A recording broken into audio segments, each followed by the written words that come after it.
वरना आपको मैं सुनाता, मेरा खुद भी दिल चाह रहा है कि मैं आपको सुनाऊं, लेकिन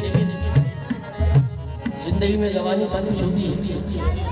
तो मेरे वालिद गौस मोहम्मद नासिर साहब ने सिखाया था कि बेटा जैसे दूसरे की महफिल वैसे दूसरा भी सजा के बैठा हुआ है। तो मैं हजरत वहाँ मुझे जाना है, आखिरी कलाम पेश करो। मुझे 1:30 बजे पहुँचना था, लेकिन 20 मिनट हो गए ऊपर, देर लगी।